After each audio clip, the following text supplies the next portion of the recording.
Good evening sir.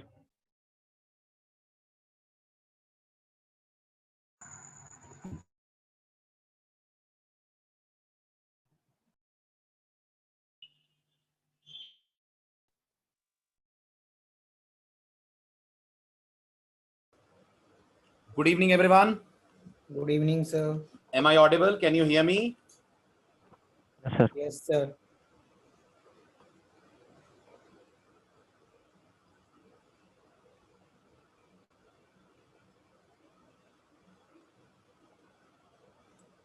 चलिए आगे बढ़ते हैं अब। Let's begin with the next point.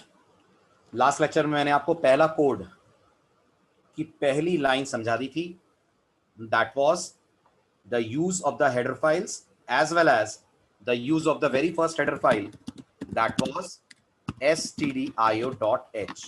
ठीक है, इसको फटाफट एक बार रिकॉल कर लेते हैं। सबसे पहले बताइए stdio का full form. Everyone please type your response in the chat window. stdio का फुल फॉर्म।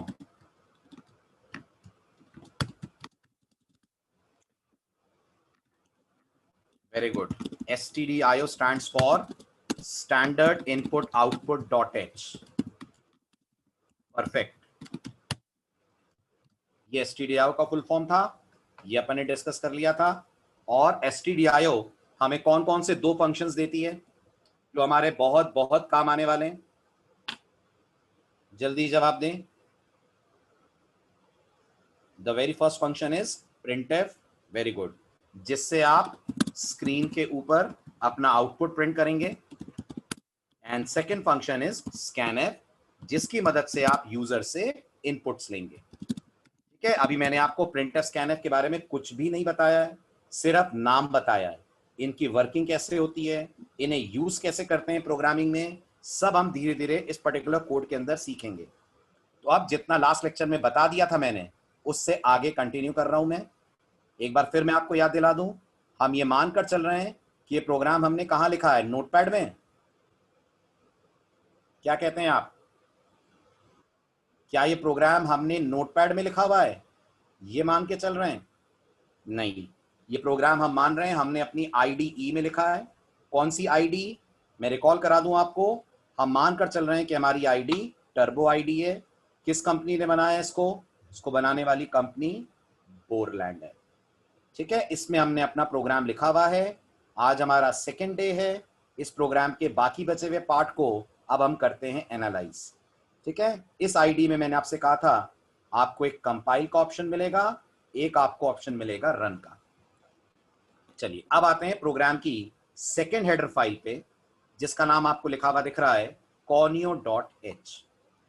सबसे पहले मैं आपको conio शब्द का फुल फॉर्म बता दूं। conio शब्द का फुल फॉर्म होता है console input output. This is the meaning of the word conio। और conio का बिहेवियर या conio का पर्पस समझने से पहले बहुत जरूरी है कि आप समझें what is the meaning of the word console. क्योंकि अगर आप प्रोग्रामिंग नहीं जानते हैं तो कंसोल वर्ड भी आपके लिए बहुत नया सा वर्ड है। नॉर्मली लोग कंसोल वर्ड यूज नहीं करते हैं, ये प्रोग्रामर्स का ही वर्ड है जो ये वर्ड यूज होता है प्रोग्रामिंग की दुनिया में, कंसोल वर्ड। आप प्लीज मेरी बात गौर से सुनिएगा। एक बार फिर बताइए, हम लोग कौन सी आईडी यूज करके प्रोग्राम बना रहे हैं? हम लोग कौन सी IDE यूज करके प्रोग्राम बना रहे हैं? वेरी गुड, हम लोग टर्बो ID यूज करके कोडिंग लिख रहे हैं। अब याद रखें, जब आप टर्बो ID में प्रोग्रामिंग करते हैं, ठीक है, तो आपके सामने हमेशा दो तरीके की स्क्रीन्स आती हैं। आपको सिर्फ और सिर्फ अपनी कोडिंग के दौरान दो स्क्रीन्स नजर आएंगी। एक वो स्क्रीन नजर आएगी जिसे हम लोग बोलते हैं कोड विंडो, और अगर आपने कभी देखा हो तो ये स्क्रीन आपको ब्लू कलर की दिखती है। अगर आपने कभी देखा हो तो ये ब्लू कलर की एक स्क्रीन होती है जिसमें आप अपना प्रोग्राम लिखेंगे। यानी अगर मैं आपसे पूछूं ना ये कोड मैंने कहां लिखा हुआ है, तो आप मुझे बोलेंगे सर ये कोड आपने लिखा हुआ है inside the window which is called as code window. Okay, लेकिन आप नोटिस करिएगा, जब हम इस प्रोग्राम को रन करेंगे, जब हम इस प्रोग्राम को एग्जीक्यूट करेंगे, तो ये कोड विंडो डिसअपियर हो जाएगी। हमारे सामने से कोड विंडो हट जाएगी और हमें बिल्कुल एक जेट ब्लैक कलर की विंडो दिखेगी जिसमें हमें हमारे प्रोग्राम का आउटपुट नजर आएगा। आई रिपीट द स्टेटमेंट, जब हम अपने प्रोग्राम को रन करेंगे, ठीक, गौर करिए, यहां रन करने का ऑप्शन दिख रहा है। क्या आपको रन करने का ऑप्शन आईडी में ऊपर दिख रहा है? तो जब हम इस प्रोग्राम को रन करेंगे तब आप देखिएगा ये ब्लू कलर वाली विंडो डिसअपियर हो जाएगी।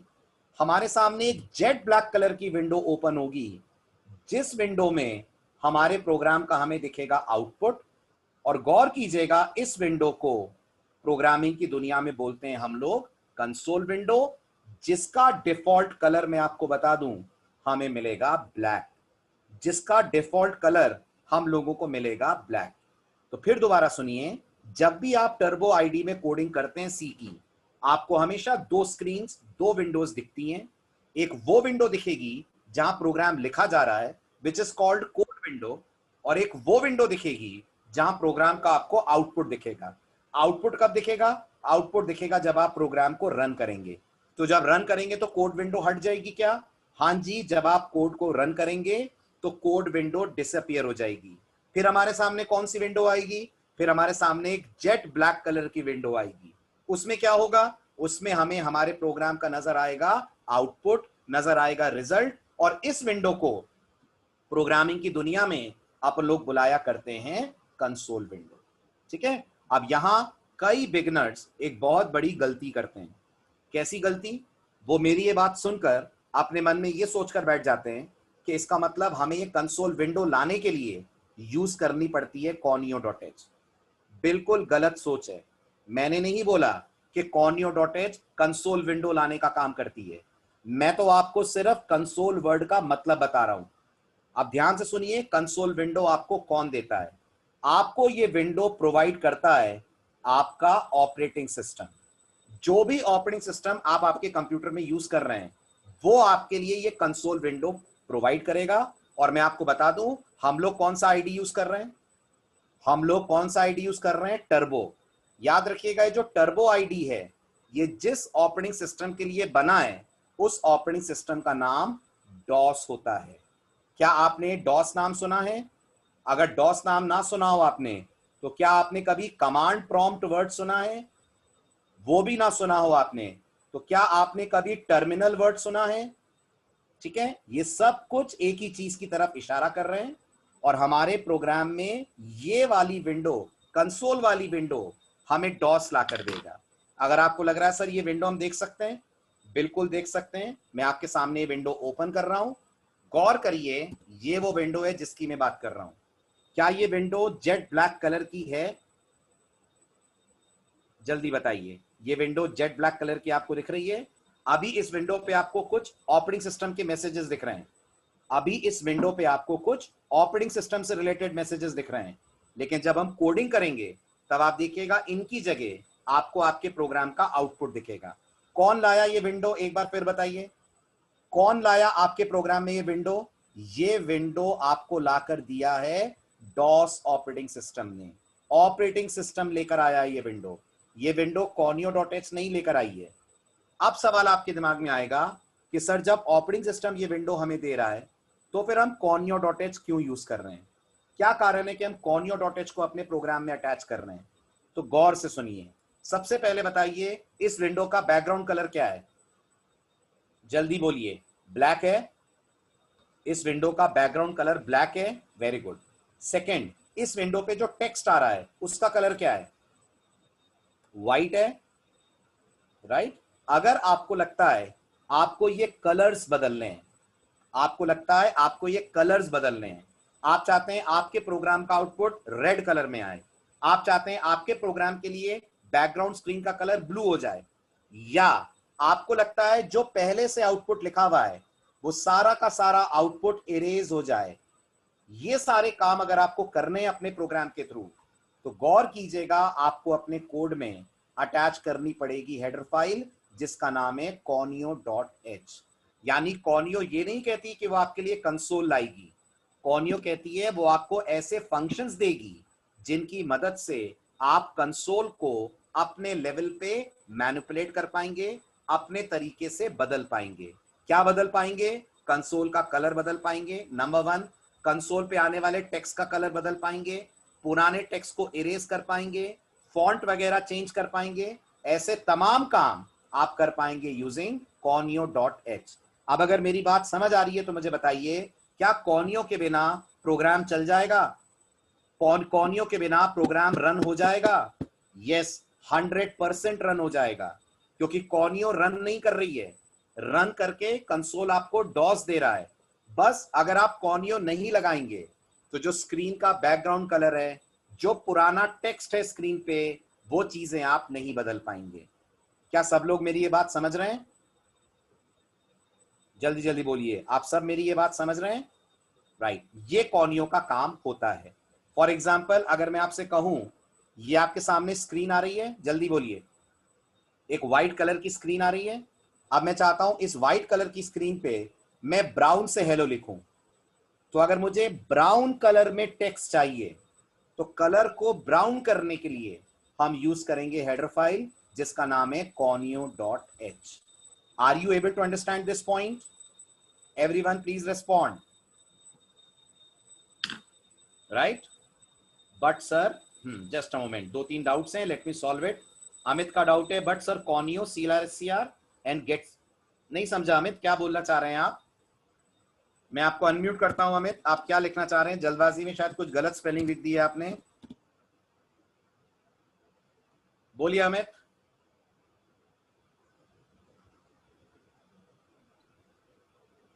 बोलिए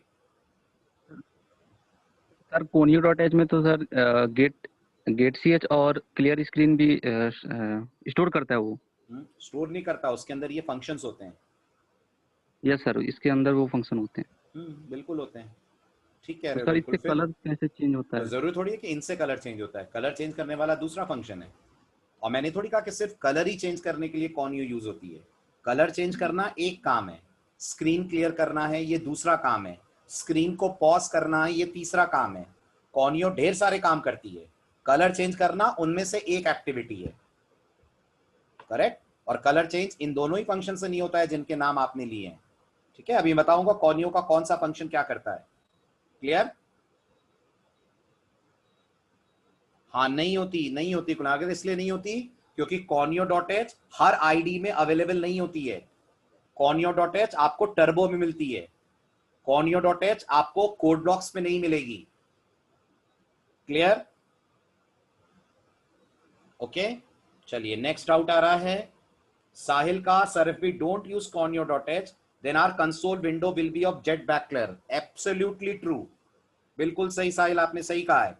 अगर हम कॉनियो यूज नहीं करेंगे तो कंसोल उसी कलर में मिलेगी जो बाय डिफॉल्ट डॉस का कलर होता है, background which is black. Is this point clear? Everyone please respond, is this point clear? आप मुझे एक बार फिर बताइए, क्या कॉनियो सिर्फ कलर बदलने का काम करती है? नहीं, कलर बदलना एक एक्टिविटी है, कॉनियो ढेर सारे काम करती है, उसमें से एक एक्टिविटी है कलर चेंज करना। राइट? सो ये मत सोचिएगा सर हम तो कलर नहीं बदल रहे हैं फिर हम कॉनियो क्यों यूज कर रहे हैं। तो आप गौर से देखिए हम कॉनियो क्यों यूज कर रहे हैं। हम कलर भले ही ना बदल रहे हो, पर क्या हम स्क्रीन क्लियर कर रहे हैं? कुछ आपको स्क्रीन क्लियर से रिलेटेड स्टेटमेंट मेरे प्रोग्राम में दिख रहा है? दिख रहा है CLRSCR? मैं उसके लिए यूज कर रहा हूं प्रोग्राम के अंदर कॉनियो। सो कॉनियो नेवर सेज कि मुझे बस कलर के लिए यूज करो। Yes, I will give the notes for that Ayush. आपको बताता हूं मैं कॉनियो की क्या प्रोमिनेंट एक्टिविटीज हैं। जिसमें conio.h नहीं है वहां कलर चेंज कैसे करेंगे? राइट? उसके लिए फिर दूसरी हेडर फाइल्स हैं, दूसरे फंक्शंस हैं। ओके शशांक, ठीक है, जब आप आईडी चेंज करेंगे तब मैं आपको बताऊंगा दूसरी आईडीज के अंदर कॉनियो वाले काम करने की हेडर फाइल कौन सी होती है। ठीक है? नहीं, कॉनियो बहुत ज्यादा इंपॉर्टेंट नहीं है दानिश, बट हां टर्बो में कुछ ऐसे काम हैं जो कॉनियो सिंप्लीफाई कर देती है। सोचो अगर कॉनियो बहुत ज्यादा इंपॉर्टेंट होती तो क्या वो फिर सी के हर आईडी में होती कि नहीं? बताओ। और मैं क्या कह रहा हूं, कॉनियो सबके पास नहीं है, conio is only provided by turbo. Got the point? Right? चलिए, तो अब मैं नोट्स लिख रहा हूं, उसमें आपके डाउट सॉल्व करता हूं मैं कॉनियो में कौन कौन से फंक्शंस आते हैं। यस साहिल, बिल्कुल। टर्बो में कॉनियो के अलावा और कोई तरीका नहीं है कि आप स्क्रीन पे चीजें बदल पाएं। कुछ काम ऐसे हैं जो कॉनियो ही करती है, हालांकि कुछ हद तक कॉनियो का ऑल्टरनेट ग्राफिक्स डॉट एच भी है, बट ग्राफिक्स डॉट एच फिर आपसे और कुछ बहुत एडवांस काम करने को भी कहती है। सर अगर कोड ब्लॉक्स में कॉनियो डॉट एच है तो वहां कौन स्क्रीन, हाँ नहीं है, वहां कौन स्क्रीन क्लियर करेगा, मैं आपको बताऊंगा। वहां स्क्रीन क्लियर करने के लिए हम कॉनियो का सब्सटीट्यूट अटैच करते हैं, बट अभी हम पहला प्रोग्राम तो समझ लें। कोड ब्लॉक्स बहुत दूर की चीज है, अभी नहीं आ रहा कोड ब्लॉक्स आपके सामने, ठीक है। पहले बेसिक्स पढ़ लें अपन, फिर आते हैं इन सारी चीजों पे, ठीक। चलिए अब पहले जो आपको मैंने समझाया उससे रिलेटेड पॉइंट्स लिख दूं।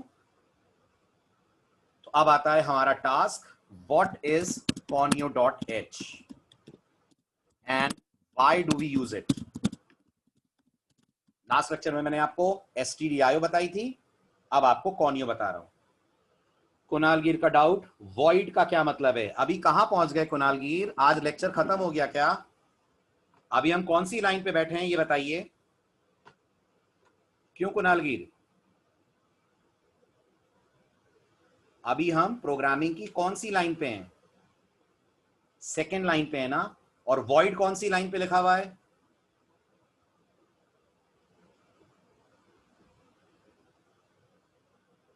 वॉइड आपको इस प्रोग्राम में कहां लिखा हुआ दिख रहा है?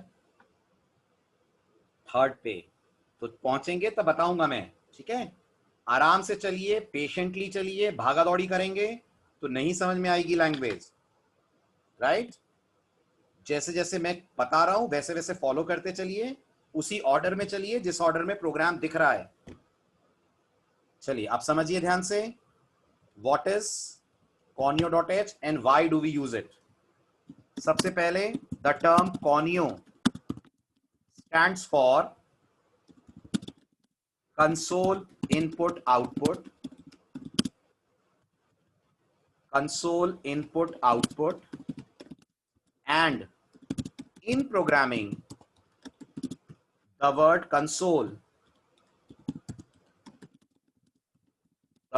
console means output window, that is the window where the result of execution of our program is displayed.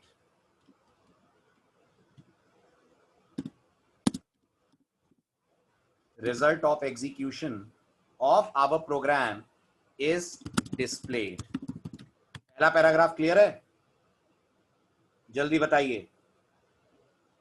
Second paragraph, although the header file conio.h does not generate the console window for us,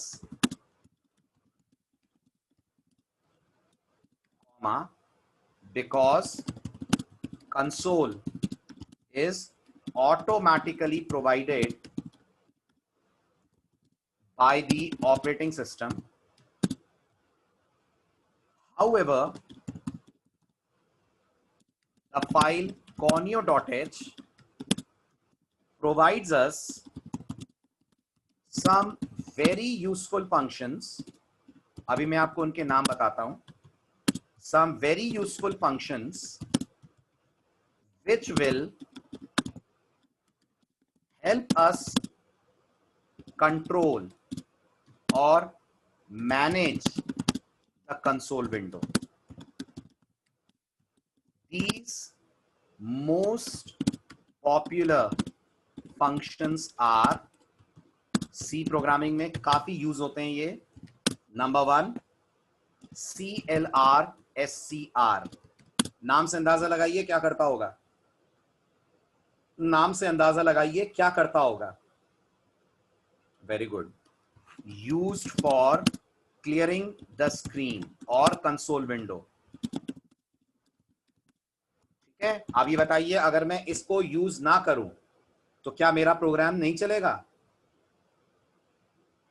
चलेगा, right. बस होगा क्या, होगा ये कि अगर मैं CLR SCR use नहीं करता हूं तो आप ये देख रहे हैं कंसोल पे पहले से कुछ लिखा हुआ है, दिख रहा है आपको? कंसोल पे पहले से माइक्रोसॉफ्ट विंडोज ये सब लिखा हुआ दिख रहा है, ये सब आएगा और इसके नीचे मुझे मेरे प्रोग्राम का आउटपुट दिखेगा जो है हेलो यूजर।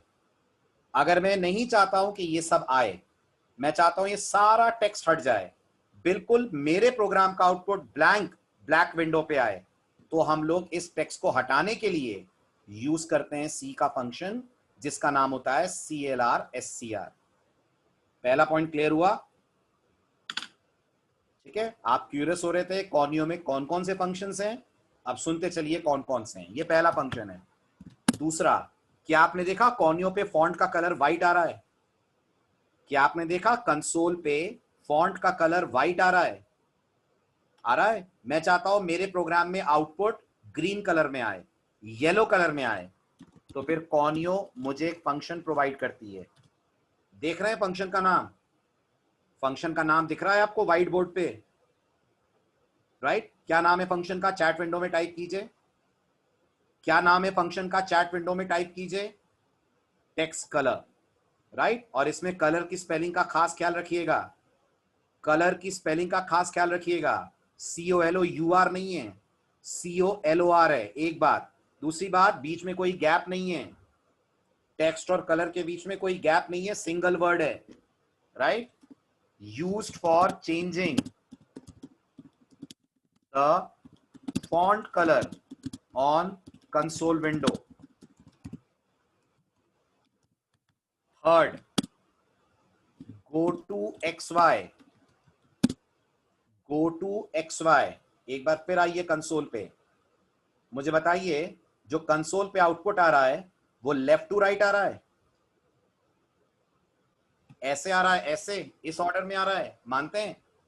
राइट? मैं चाहता हूं मेरे प्रोग्राम का आउटपुट स्क्रीन के सेंटर पे आए, मैं चाहता हूं मैं जो टेक्स्ट लिखूं स्क्रीन के सेंटर पे प्रिंट हो। तो अगर मुझे स्क्रीन के सेंटर पे अपने टेक्स्ट को लाना है तो कॉनियो मेरे को एक फंक्शन देती है जिसका नाम आपके स्क्रीन पे आ रहा है। क्या नाम है? पढ़िए, go to XY। खाली सेंटर पे ही नहीं, कहीं भी आप कर्सर को स्क्रीन पे ले जाना चाहें तो आप यूज करेंगे go to XY। आ रही है बात समझ?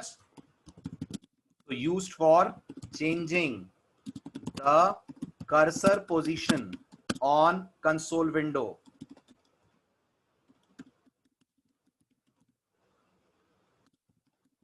ठीक है, last but not the least, get CH।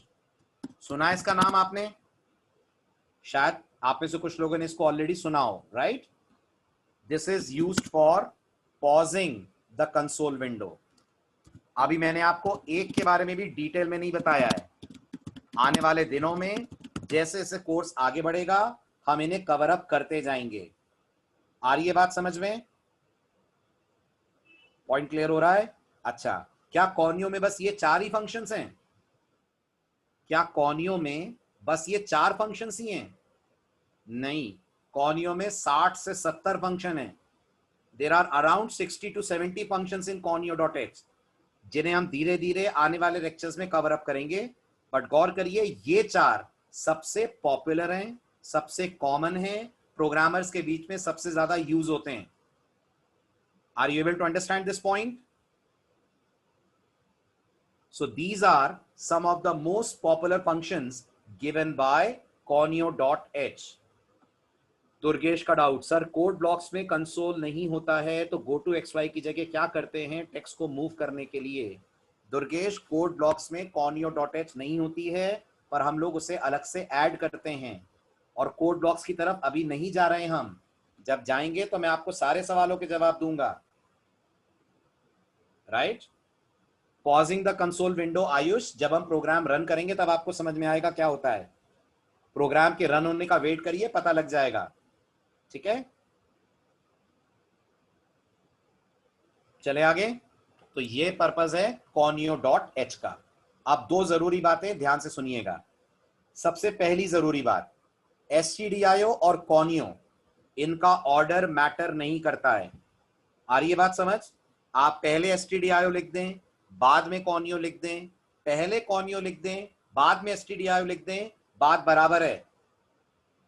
Are you able to understand this? ठीक है, इनका ऑर्डर मैटर नहीं करेगा। दूसरी बात, कॉनियो और एसटीडीआईओ में बहुत मामूली सा फर्क है, बहुत मामूली सा। एसटीडीआईओ को लिखना पढ़ना आता है, कॉनियो को लिखना पढ़ना नहीं आता है। आ रही है बात समझ? आ रही है बात समझ? कॉनियो.h को राइटिंग रीडिंग की नॉलेज नहीं है। ठीक है, राइटिंग रीडिंग की नॉलेज किसको है? वो एसटीडीआईओ को है। कॉनियो लिखना पढ़ना नहीं जानती है। कॉनियो अलग अलग तरह से स्क्रीन को डेकोरेट कर सकती है, कॉनियो पॉज कर सकती है, पुराना टेक्स्ट हटा सकती है। ये तमाम काम कॉनियो से होते हैं। तो अब अगर आपको क्लियर हो रही है मेरी बात तो मुझे बताएं, मुझे अपना नाम येलो कलर में प्रिंट करना है तो मुझे एसटीडीआईओ की जरूरत है कि मुझे कॉनियो की जरूरत है? गलत, मुझे दोनों की जरूरत है। आप समझ ही नहीं रहे हैं, मुझे दोनों की जरूरत है। मेरा नाम स्क्रीन पे लिखेगा कौन? मेरा नाम स्क्रीन पे लिखने का काम प्रिंटएफ करेगा, राइट? और उसका कलर कौन चेंज करेगा? उस नाम का कलर चेंज करने का काम कॉनियो.h करेगी। अगर आपको लगता है सर सिर्फ कॉनियो लें तो क्या होगा? अगर आप सिर्फ कॉनियो लेंगे तो कलर बदल जाएगा, लेकिन टेक्स्ट कैसे लिखेंगे आप? यस और नो? आ रही है बात समझ? और अगर आप सिर्फ एसटीडीआईओ लेंगे तो आप टेक्स्ट लिख लेंगे, लेकिन वो किस कलर में दिखेगा? जल्दी जल्दी बोलिए, वो किस कलर में दिखेगा? वो आपको व्हाइट में दिखेगा, डिफॉल्ट कलर में दिखेगा। अगर आपको उसका कलर चेंज करना है तो आपको एसटीडीआईओ के साथ कॉनियो को करना पड़ेगा यूज। अगर आपको लग रहा है सर आपने अभी क्यों यूज करा है, अभी तो आप कोई कलर वगैरह चेंज नहीं कर रहे हैं अपने प्रोग्राम में, तो मैं फिर बता रहा हूं, मैंने यूज करा है इस पहले वाले फंक्शन को कॉल करने के लिए। कौन सा फंक्शन? CLRSCR। मैं इसे यूज कर रहा हूं, इसलिए मैंने प्रोग्राम में यूज करी हुई है कॉनियो.h। तो अगर मैं CLRSCR को हटा दूं तो कॉनियो को हटा सकता हूं? हाँ या ना? बिल्कुल हटा सकते हैं, कोई प्रॉब्लम नहीं है। अगर आपको CLRSCR नहीं चाहिए, आपको लग रहा है सर मुझे कोई दिक्कत नहीं है, पुराना आउटपुट आता रहे, मैं तो नया आउटपुट देख ही लूंगा स्क्रीन पे, तो आप CLRSCR हटा दीजिए, कॉनियो भी आप हटा सकते हैं। Is this point clear to everyone? Okay, तो ऐसा कोई कंपल्शन नहीं है कि कॉनियो लगाई जाए, बट अगर हम लगाते हैं तो आउटपुट थोड़ा सा स्मूथ हो जाएगा, हमें ज्यादा बेटर तरीके से आउटपुट दिखेगा। Everyone please respond, is this point clear? Fine, चलिए अब आगे बढ़ते हैं अपन। Sir please answer, what is the question? Saurabh, class offline लगेगी क्या? सौरभ, अपन इस क्लास में सी पढ़ रहे हैं बेटा, क्लास कब लगेगी कब नहीं लगेगी ये एडमिन से पूछिए आप। आपका पढ़ने में ध्यान है कि आपका क्लास कब लगेगी कहां लगेगी इस बात में ध्यान है? ये बैच ऑनलाइन स्टार्ट हुआ है ना, ये ऑनलाइन ही रहेगा, डोंट बॉदर। आप पढ़ने में ध्यान लगाएं, कॉन्सेप्ट पे ध्यान लगाएं, ठीक है? और ये सारी चीजें, फीस कितनी है, डेज क्या होंगे, क्लास कब लगेगी कब नहीं लगेगी, इसके लिए ग्रुप्स हैं, आप टेलीग्राम ग्रुप में पूछिए, एडमिन्स आपको जवाब देंगे। Fine, okay? टेक्निकल क्वेरीज करिए यहां पर, नॉन टेक्निकल के लिए we have telegram group, okay? चलिए आगे बढ़ते हैं। अब ये हो गया हमारी दोनों header files attached. Adnan, even if you have missed out, you'll be getting the lectures. All the backup lectures have been posted in the Telegram group. Okay, Adnan? अगर आपने आज भी ज्वाइन करा है तो आप टेलीग्राम ग्रुप ज्वाइन कर लीजिए, उसमें पिछले दोनों लेक्चर्स के वीडियो शेयर्ड हैं, वीडियो भी नोट्स भी, और आज वाला भी शेयर हो जाएगा, ठीक है? चलिए आगे बढ़ते हैं। अब हो गई हमारी पहली दोनों लाइनों के बारे में बातें, एसटीडीआईओ कॉनियो क्यों लगाते हैं, उसका क्या पर्पज है। सर एक प्रोग्राम में कॉनियो एंड CLRSCR एक साथ रखना जरूरी है क्या? मंदिरा, CLRSCR आप यूज ही तब कर पाएंगे जब आप कॉनियो.h को यूज कर रहे होंगे। Are you getting this? CLRSCR का सपोर्ट कॉनियो से ही तो आता है, तो अगर आपको CLRSCR यूज करना है तो कॉनियो.h तो लगानी पड़ेगी ना। ऐसे ही मंदिरा मुझे बताइए, अगर मुझे कलर चेंज करना है तो क्या कॉनियो.h यूज होगी? एवरीवन प्लीज रेस्पॉन्ड, मंदिरा आप भी बताएं, बाकी लोग भी बताएं, अगर मुझे कलर चेंज करना है तो क्या कॉनियो.h यूज होगी? हाँ, लेकिन क्या कॉनियो.h के इंक्लूड करने से कलर बदल जाएगा? क्या सिर्फ conio.h को लगा लेने से कलर बदल जाएगा? नहीं, मुझे टेक्स्ट कलर को भी यूज करना पड़ेगा। आ रही है बात समझ? तो एक्चुअल काम फंक्शन करेगा, लेकिन उस फंक्शन को आप यूज कर पाए इसके लिए आपको हेडर फाइल करनी पड़ेगी attach. Is this point clear? हाँ गुरप्रीत, बिल्कुल, मैंने जानबूझ के नहीं यूज करी है, नहीं यूज करा है गेट सी एच। जब हम रन करेंगे तब मैं आपको बताऊंगा गेट सी एच यूज नहीं करने और करने में क्या डिफरेंस होता है। ठीक है, अभी मैंने नोइंगली गेट सी एच को हटाया है। Got it? Shall I proceed? चलिए, अब हम आ रहे हैं बहुत ही इंपॉर्टेंट कॉन्सेप्ट पे। दोनों हेडर फाइल्स के बाद अब हम डिस्कस कर रहे हैं हमारे प्रोग्राम के शुरुआती दो स्टेटमेंट, जिनमें आपको इंक्लूड और इंक्लूड के पहले लगा हुआ दिख रहा है हैश। दिख रहा है? Can you see the statement hash include? Right. अब सुनिए आज के लेक्चर का अगला इंपॉर्टेंट पॉइंट। अगर कोई आपसे पूछता है ये जो हैश का सिंबल है इसे सी लैंग्वेज में क्या बुलाते हैं, तो कभी इसे हैश मत बोलिएगा। कम से कम इंटरव्यू में इसे हैश नहीं बोलना। अगर कोई बोलता है ये क्या कहलाता है, तो याद रखें ये प्रोग्रामिंग की दुनिया में कहलाता है POUND, pound. The symbol of hash in C language is better known as POUND, pound. और कोई भी लाइन आपके प्रोग्राम की अगर हैश से स्टार्ट होती है तो ऐसी लाइनों को कहा जाता है प्री प्रोसेसर डायरेक्टिव। फिर से मेरी बात गौर से सुनिएगा, हमारे प्रोग्राम की कोई भी ऐसी लाइन जिसकी शुरुआत हैश से होती है उसमें हैश अकेला कहलाता है POUND, पाउंड, और वो पूरी लाइन जो हैश से आपने लिखी है कहलाती है प्री प्रोसेसर डायरेक्टिव। तो अगर ये पॉइंट क्लियर है सभी को तो मुझे बताइए मैंने अपने प्रोग्राम में कितने प्री प्रोसेसर डायरेक्टिव यूज करें? मैंने अपने प्रोग्राम के अंदर ऐसे कितने डायरेक्टिव यूज करें जो कहलाएंगे preprocessor directive? Very good, मैंने अपने प्रोग्राम के अंदर यूज करें 2 प्री प्रोसेसर डायरेक्टिव। आप समझिए ध्यान से प्री प्रोसेसर डायरेक्टिव्स क्या होते हैं, इनका क्या मीनिंग होता है। सबसे पहले इन तीनों शब्दों को अलग अलग समझिए। मुझे बताइए प्री का मतलब क्या है? एवरीवन प्लीज आंसर, प्री का मतलब क्या है? वेरी गुड, प्री का मतलब है पहले, बिफोर। ओके, प्रोसेसर का मतलब होता है इंस्ट्रक्शंस। राइट, प्रोसेसर का मतलब होता है इंस्ट्रक्शंस, और डायरेक्टिव्स का मतलब होता है ऑर्डर्स। राइट, तो अगर आप इसको सिंपल वर्ड्स में कन्वर्ट करें तो प्री प्रोसेसर डायरेक्टिव्स वो इंस्ट्रक्शंस होते हैं जो आपके प्रोग्राम के कंपाइलेशन के पहले ही सॉल्व कर दिए जाते हैं। ठीक है, इसको आप कंपाइलेशन मान लें तो आपके लिए समझना और आसान हो जाएगा। प्रोसेसिंग का मतलब मान लीजिए कंपाइलेशन, और डायरेक्टिव्स का मतलब मान लीजिए आप instructions. Let me right it this way. आप समझिए, आप जो आपको नहीं समझ में आ रहा है वो 2 मिनट में समझ में आ जाएगा।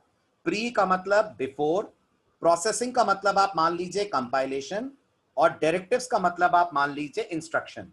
अब इसको आप एक साथ बोलिए तो ये बन गया प्री कंपाइलेशन इंस्ट्रक्शन। बन गया कि नहीं बन गया? जल्दी बताइए, ये बना? अब सुनिए, मैं आपको 2 दिन से बता रहा हूं हमारे प्रोग्राम को कंपाइलर कंपाइल करता है, हाँ या ना? करता है, राइट। लेकिन जब भी हम सी में कोई प्रोग्राम लिखते हैं, इससे पहले कि हमारा प्रोग्राम कंपाइलर तक पहुंचे, हमारा प्रोग्राम एक और बेहद स्पेशल सॉफ्टवेयर से गुजरता है, जिस सॉफ्टवेयर का नाम होता है प्री प्रोसेसर। सबसे पहले हमारे प्रोग्राम को यह सॉफ्टवेयर पढ़ता है, लेकिन यह सॉफ्टवेयर हमारे प्रोग्राम की सारी लाइनें नहीं पढ़ता। यह हमारे प्रोग्राम की सिर्फ उन लाइनों को पढ़ना जानता है जिनके आगे लगा होता है सिंबल ऑफ पाउंड।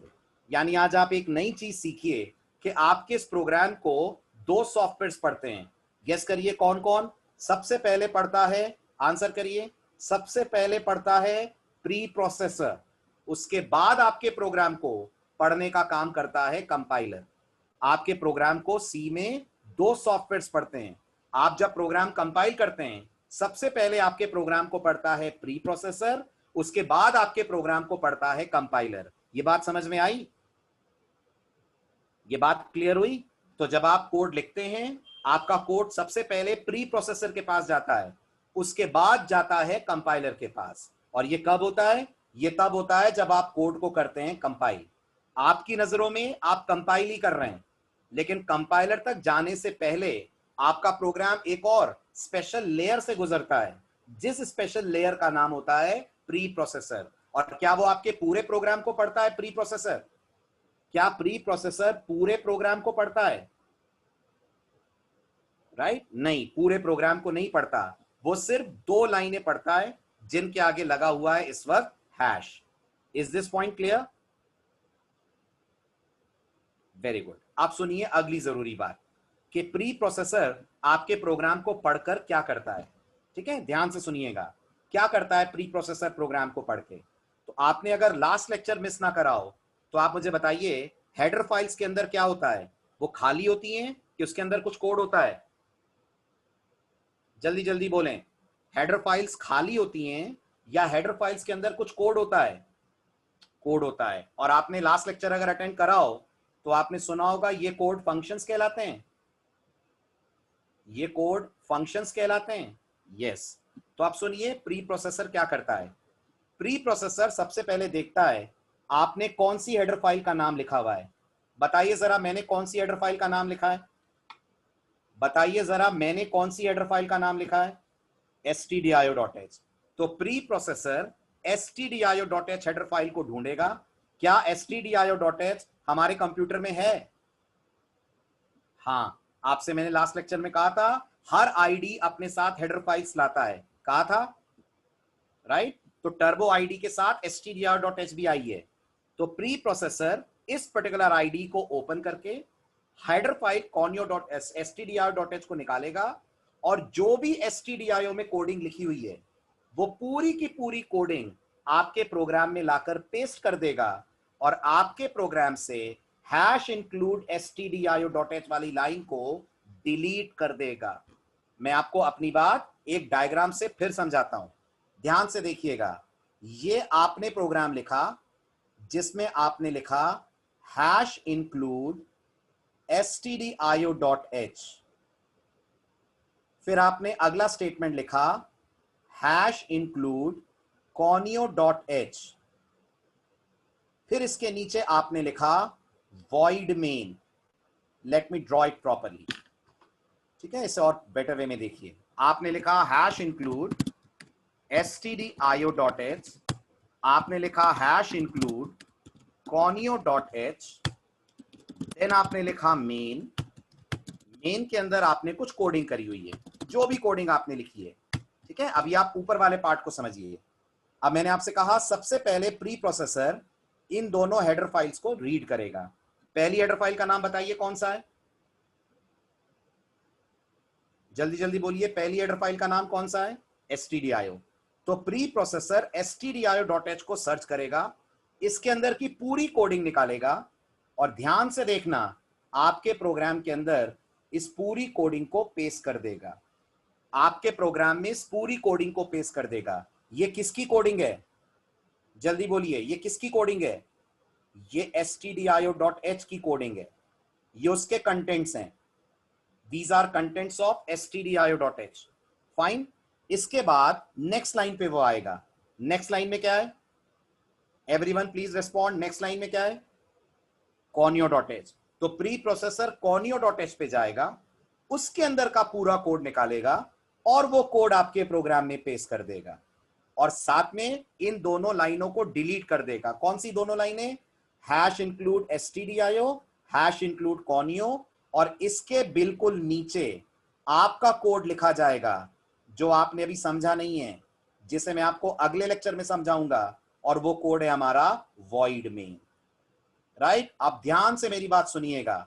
ये वो कोड है जो अपन लोगों ने लिखा है। क्या आपको याद है इस कोड को सोर्स कोड बुलाते हैं? जल्दी बोलिए, पढ़ाया अपन ने पिछले दोनों लेक्चर में। This code is called as source code. और ये सोर्स कोड जब प्री प्रोसेसर से होकर गुजरेगा तो आप मानते हैं इसकी साइज बढ़ जाएगी? क्या आप मानते हैं इसकी साइज बढ़ जाएगी? पूरी कोडिंग stdio की, पूरी कोडिंग कॉनियो की आपके प्रोग्राम में पेस्ट हो जाएगी। और इसलिए इस सेकंड वाले कोड को अपन लोग बुलाते हैं एक्सपैंडेड सोर्स कोड। यानी प्री प्रोसेसर जो भी आपके पास कोडिंग है, उस कोडिंग में हेडर फाइल के कोड को पेस्ट करके आपके कोड की साइज को कर देता है इंक्रीज। यस और नो? यस और नो? राइट। इसके बाद ये वाला एक्सपैंडेड सोर्स कोड कंपाइलर के पास जाता है। और अगेन अगर आपने लेक्चर्स मिस ना करे हो तो बताइए कंपाइलर क्या जनरेट करता है? कंपाइलर क्या जनरेट करता है? कंपाइलर जनरेट करता है फिर मशीन कोड।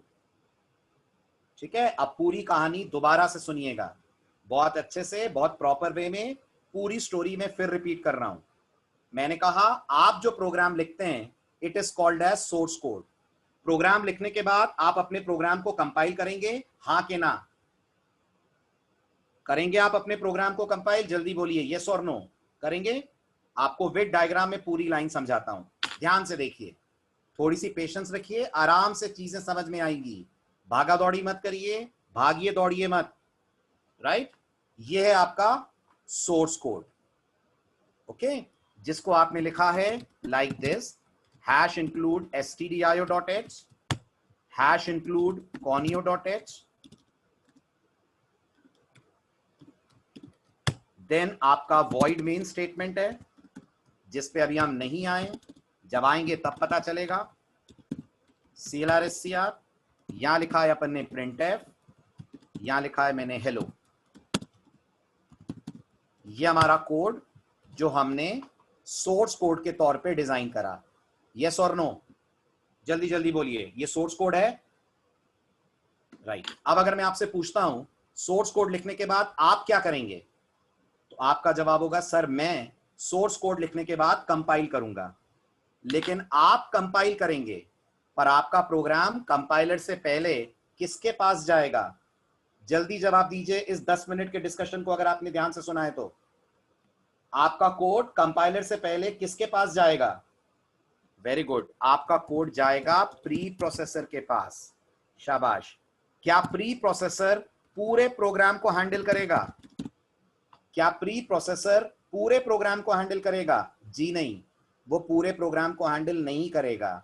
वो सिर्फ ऊपर वाली दोनों लाइनों को पढ़ेगा और इन दोनों की जगह पर हेडर फाइल्स के पूरे कंटेंट्स पेस्ट कर देगा। मानते हैं?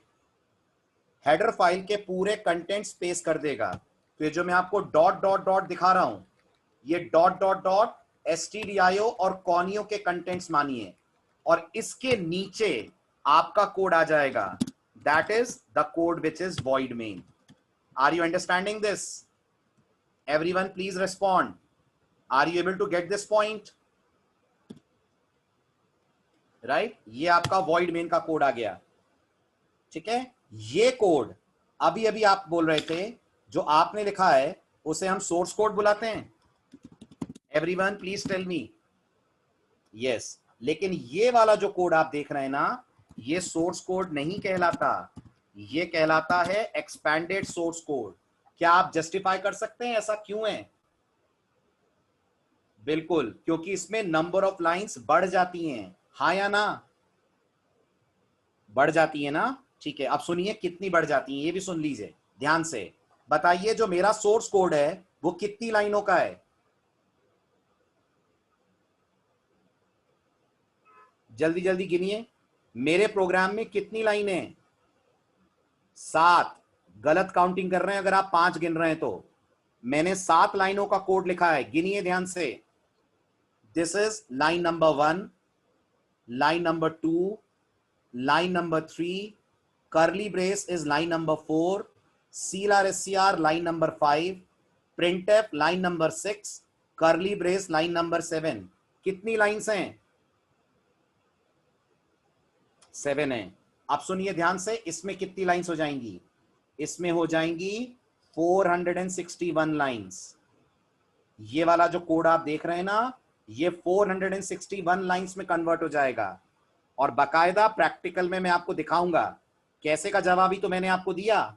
ये कैसे हो जाएगा, उसका जवाब है हेडर फाइल का पूरा कोड आकर ऐड होगा तो क्या साइज नहीं बढ़ेगी? जल्दी बोलिए, हेडर फाइल का कोड आकर ऐड होगा तो क्या साइज इंक्रीज नहीं होगी आपके प्रोग्राम की? यस और नो? तभी तो इसको एक्सपैंडेड सोर्स कोड बुलाते हैं, तभी तो इसको एक्सपैंडेड सोर्स कोड बुलाते हैं। आया समझ? क्लियर हुआ? अब आगे की कहानी सुनिए। अब ये वाला एक्सपैंडेड सोर्स कोड किसके पास जाएगा?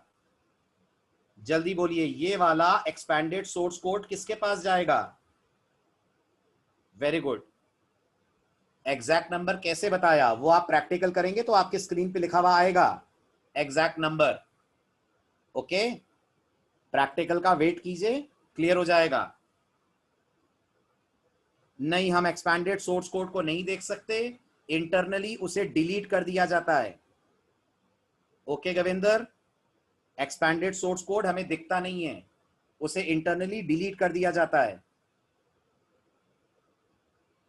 ओके, चलिए अब आपका ये पर्टिकुलर कोड जाएगा कंपाइलर के पास, और अगर आपको लेक्चर समझ में आ रहा है तो बताइए कंपाइलर क्या करेगा?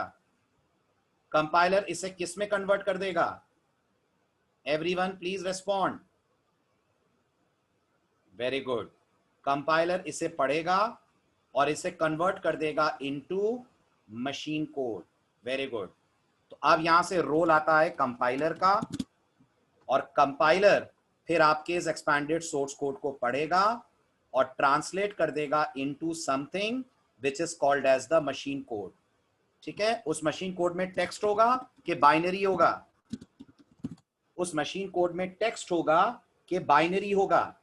वेरी गुड, उसके अंदर पूरा बाइनरी होगा, 001001 ऐसे करके कुछ आपके इस पर्टिकुलर सोर्स कोड का, एक्सपैंडेड सोर्स कोड का कंपाइलर बनाएगा मशीन कोड। ये मशीन कोड किसको दिया जाएगा? ये मशीन कोड दिया जाएगा ऑपरेटिंग सिस्टम को। ये सब आपने पिछले 2 लेक्चर में पढ़ा है, अगर लेक्चर मिस हो गए हैं तो प्लीज बैकअप कीजिएगा। ये जाएगा ओएस के पास, और ओएस फिर आपके प्रोग्राम का आपको दिखाएगा आउटपुट। ऑपरेटिंग सिस्टम आपके कोड को रन करेगा और फिर आपको आपके प्रोग्राम का नजर आता है आउटपुट। ठीक, जो हमारे एग्जांपल में क्या बनेगा? हमारे एग्जांपल में सिर्फ एक मैसेज आएगा। क्या मैसेज है वो मैसेज है हेलो यूजर। पुराना टेक्स्ट रहेगा कि पुराना टेक्स्ट हट जाएगा? पुराना टेक्स्ट रहेगा कि पुराना टेक्स्ट हट जाएगा? स्क्रीन पे से हट जाएगा, क्योंकि हमने यूज करा हुआ है CLRSCR। आई बात समझ?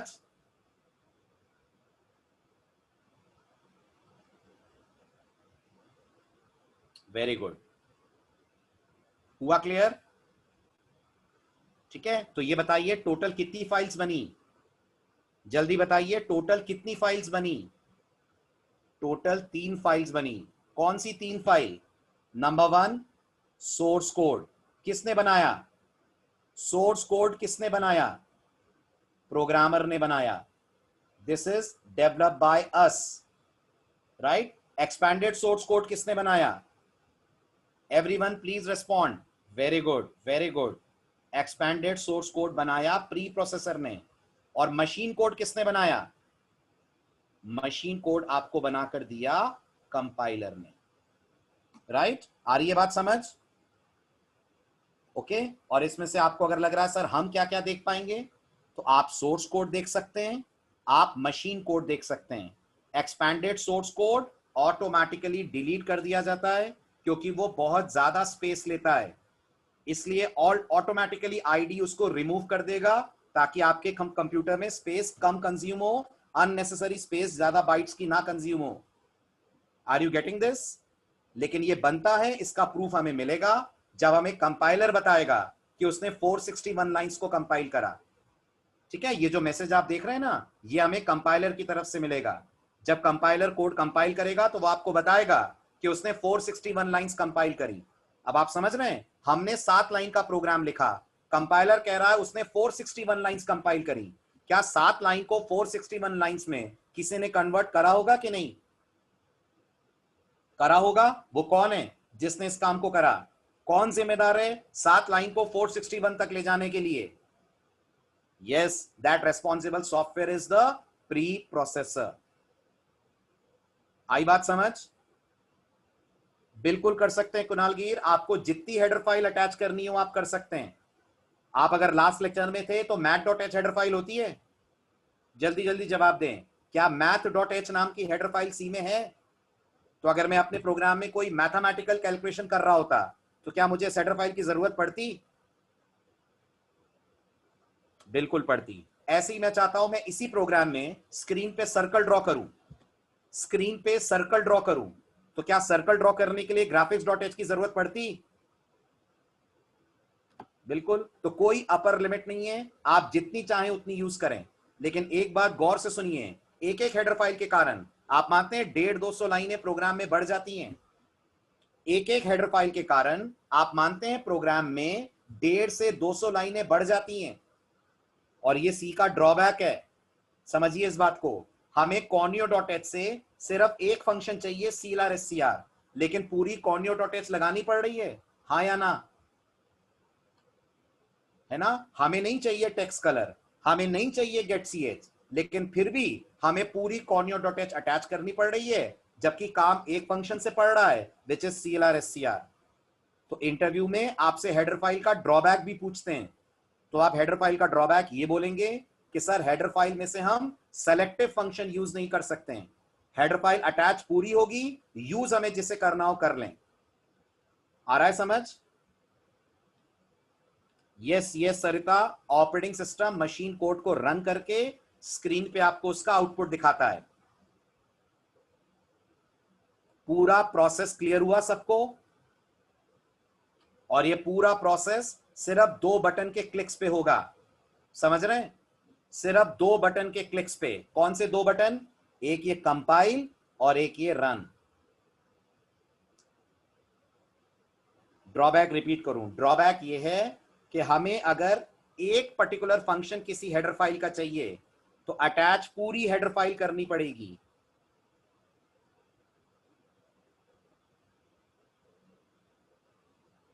दुर्गेश, हम कोडिंग करते वक्त वर्ड्स यूज करते हैं, डिजिट्स लिमिटेड जगहों पर यूज होते हैं। ओके?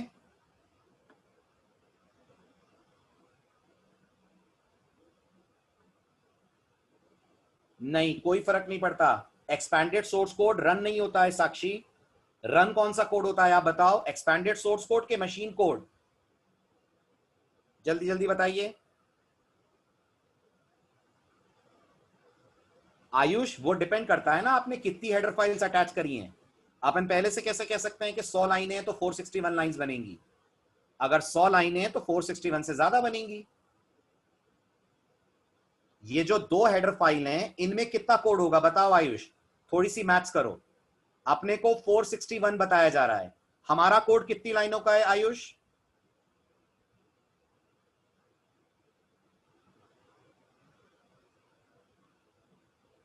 ठीक है, अब आप इसको 461 में से माइनस कर दो, उतनी लाइनें आपको conio.h और stdio से मिलती हैं।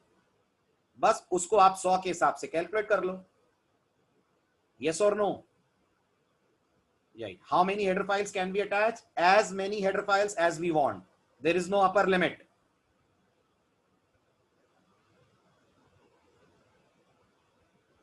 बिल्कुल देख सकते हैं, मैं आपको आईडी के अंदर दिखाऊंगा stdio में कौन कौन से फंक्शंस हैं। जिस दिन प्रैक्टिकल होगा उस दिन ये सारे फंक्शंस आप देखेंगे।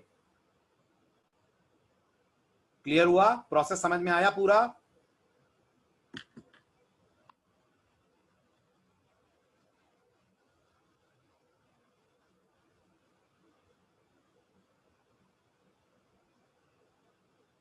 साहिल, वो अपन प्रैक्टिकल में देखेंगे, मैं दिखाऊंगा हेडर फाइल के अंदर का कोड क्या होता है। ठीक है? हर्षित, हेडर फाइल के बिना प्रोग्राम रन हो जाएगा, बट हर प्रोग्राम नहीं और हर आईडी में नहीं। जैसे C++ में जब आप कोड लिखेंगे तो बिना हेडर फाइल के रन नहीं होगा, एरर आ जाएगी। ओके?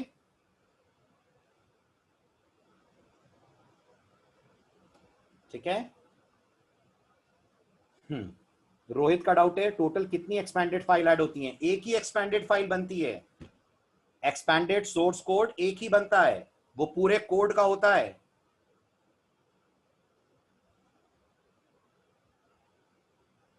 हाँ बिल्कुल, जैसे हमने फंक्शंस लिखे हैं वैसे ही एक्सपैंडेड कोड लिखा जाता है। क्लियर? आ रहा है समझ? चलिए आइए नेक्स्ट लेक्चर में डिस्कस करते हैं इसके नोट्स। इसके मैं आपको नोट्स दूंगा और फिर सबसे इंपॉर्टेंट पॉइंट डिस्कस करेंगे। बताइए कौन सा पॉइंट जो आप में से आज बहुत लोग पूछ रहे हैं। अगले लेक्चर का टॉपिक है वॉइड मेन।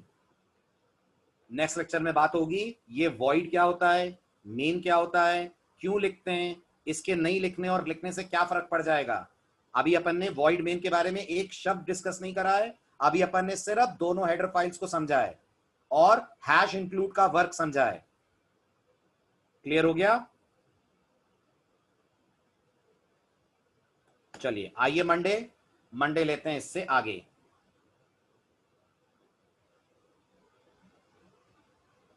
हट जाएगा गविंदर, ये पूरी लाइन हट जाएगी। हैश इंक्लूड stdio.h, ये पूरा स्टेटमेंट डिलीट होकर उसकी जगह stdio की कोडिंग आ जाएगी। क्लियर हुआ?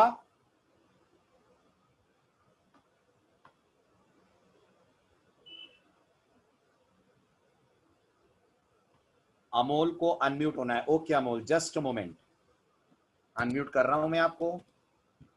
बोलिए अमोल। हाँ सर, अभी आपको मेरी आवाज आ रही है? बिल्कुल आ रही है। हाँ हाँ सर, आपने अभी पिछले में बताया था ना जो स्क्रीन में कि सोर्स कोड जो होता है उसको जो अपन लोगों ने प्री प्रोसेसर डायरेक्टिव में एक्सपैंड किया और उसके बाद जो वो कंपाइलेशन में गया जो एक्सपैंडेड कोड था हमारा, आप पिछली स्क्रीन पे स्विच कर सकते हैं कि जो उसमें डायग्राम। ये हाँ जी हाँ, तो कंपाइलर से मशीन कोड जनरेट हुआ। फिर जो मशीन कोड जनरेट हुआ उसकी जो अगली लाइन है ऑपरेटिंग सिस्टम है जो आपने ऊपर मेंशन किया है ना, पर ये तो जो मशीन कोड अपन जनरेट करते हैं वो तो प्रोसेसर के पास जाता है ना। हाँ तो ऑपरेटिंग सिस्टम ही तो भेजेगा ना, ऑपरेटिंग सिस्टम ही तो इसे प्रोसेसर से रन करवाएगा। बिना ऑपरेटिंग सिस्टम के प्रोसेसर कैसे उसे रन करेगा? ओके, क्योंकि तो ये सर मुझे सीपीयू और ऑपरेटिंग सिस्टम का कंबाइंड काम है। ये हाँ लीजिए हाँ और क्लियर कर देता हूँ मैं। हाँ, वही मुझको वही लग रहा था कि अकेले ओएस कैसे करेगा। हमें पता है कि दोनों अच्छा कंबाइंड वे सर, में। और जो रन और कंपाइलेशन में यही डिफरेंस है ना कि कंपाइल अपन सोर्स कोड को करते हैं और मशीन कोड रन होता है। एग्जैक्टली, और एक और डिफरेंस है, कंपाइल करने से कोई आउटपुट नहीं आता, रन करने से आपको आउटपुट दिखता है। Okay okay okay. तो आप आपके डिवाइस में, आपके मोबाइल में व्हाट्सएप रन करते हैं कि व्हाट्सएप कंपाइल करते हैं? हम तो रन ही करते हैं सर। रन करते हैं क्योंकि आपको हाँ जी। व्हाट्सएप रन होता हुआ दिखता है, राइट? हाँ जी, थैंक यू सर। वेलकम। और बाकी लोग भी याद रखिएगा, कोई भी डाउट हो आप अनम्यूट करने के लिए बोल दीजिएगा, मैं अनम्यूट कर दूंगा। ज्यादा बेटर है आप वर्बली अपना डाउट पूछें, है ना। इतने सारे क्वेश्चंस में पढ़ भी नहीं पाता हूं और बहुत सारे क्वेश्चंस आपके स्क्रॉल हो जाते हैं कई बार। तो नेक्स्ट लेक्चर से आप मुझे अनम्यूट करने को बोल दीजिएगा, मैं आई अनम्यूट यू और तुरंत वहीं पे मैं डाउट सॉल्व कर दूंगा, ठीक है। आइए मंडे लेते हैं इससे आगे। चलिए बाय बाय, टेक केयर।